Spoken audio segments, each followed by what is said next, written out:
Skipping Christmas by John Grisham. I have not seen the movie Christmas with the Cranks. I have not seen it yet, but I did enjoy this book. It went by pretty quickly with 227 pages and 20 chapters. So it looks like a smaller book, and there's a couple of chapter break pages, and the text is large, so it fits into a nice little package.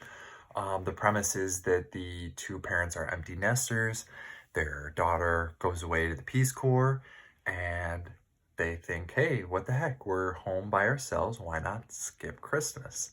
So, by skipping Christmas, they release themselves from all the obligations of decorating a tree, giving gifts, throwing a party, doing all kinds of different things, sending Christmas cards, buying gifts, caroling, donations, anything you can think of related to Christmas, they skip. And of course, antics ensue. They're in a neighborhood in the suburbs, and there are some obligations, right? There is a competition for Christmas decorations between the neighborhoods, and there is a neighborhood organizer who, makes sure that Frosty is up on the roof, and they go around helping everyone who can't do it. So, there's kind of like some peer pressure there. I liked that there wasn't any deliberate location. I couldn't tell where it was at. There was a couple of states that were mentioned, but it was all in relation to other things, not where they actually lived. So I think it was supposed to be kind of like The Simpsons Springfield, right? It could apply to any town in America. That was kind of neat. I enjoyed that part. Um, some things I didn't like was Luther is the husband. He was a tax accountant, and so I can see why that makes him more. I don't know if it was supposed to make him seem like kind of Scrooge-ish, but it made it hard to relate to him in that, he was a partner at a tax firm. Like, they make good money, and I don't know, it just, it just seemed a little unrelatable. I liked his, he was kind of miserly and, kept track of every dollar sign with every purchase. So that to me wasn't unrelatable, like the tracking of the purchases. It was just like his position, I guess, as a partner.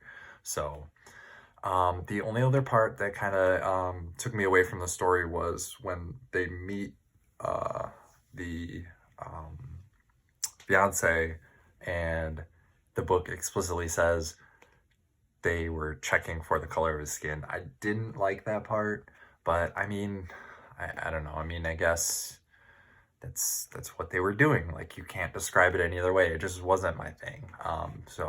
But I did like the scene where they did meet the fiance. I thought it turned out well. It went a lot better than I thought it was gonna go. So that was really neat. Lots of fun. I chuckled out loud a couple times.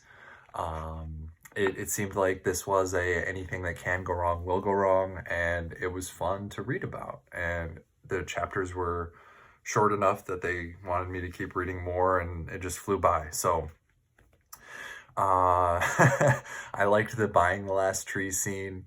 That one was a good time. I was a Boy Scout at one time, but we only picked up the trees. We didn't deliver the trees. So that was a little bit different in my perspective. Free Frosty. So, Luther explicitly says, I will not put up Frosty, and he doesn't bend on that. So people put up signs and carol. They do Christmas carols in his yard, and they end up putting up signs that say Free Frosty in his yard. So that was a good one.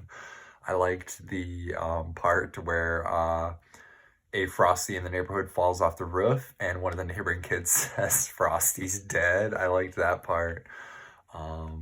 Let's see, what else? Borrowing the tree. That, oh my gosh, that was a really good part. I want to watch the movie just to see if that scene is in there. This whole adventure is a great time, and in the end, they do the right thing.